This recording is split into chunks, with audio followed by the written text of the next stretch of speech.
আজকাল কাউকে কিছু বোঝানোর থেকে চুপ করে থাকা বেশি ভালো, কারণ ঠিক বোঝার থেকে ভুল বোঝার মানুষ অনেক বেশি। জানি না কি ভুল করেছিলাম আমি। কখনো কেউ মন ভেঙে দিয়ে চলে যায়, তো কখনো কেউ বিশ্বাস ভেঙে দিয়ে চলে যায়, আর শেষে বেঈমান আমাকেই বলা হয়।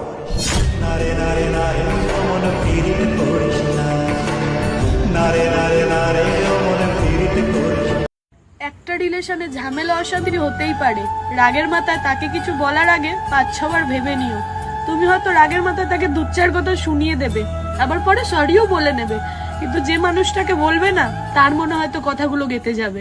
বুঝলে প্রিয়, চোখের জল দিয়ে কখনো কাউকে বেঁধে রাখা যায় না, আর যে সত্যিকারের ভালোবাসবে সে কখনো চোখে জল আসতেই দেবে না।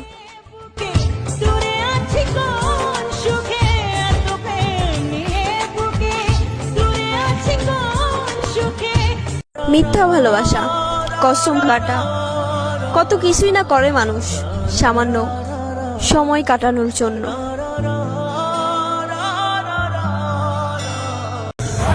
ব্লক করা তোর একটা বাহানা ছিল, তোর তো অন্য কারোর সাথে সময় কাটানোর ইচ্ছে ছিল।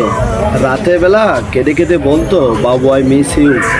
এই সব কিছু কি তোর অভিনয় ছিল, না তোর অন্য কারোর সাথে আমার ছেলে সময় কাটানোর ইচ্ছে ছিল?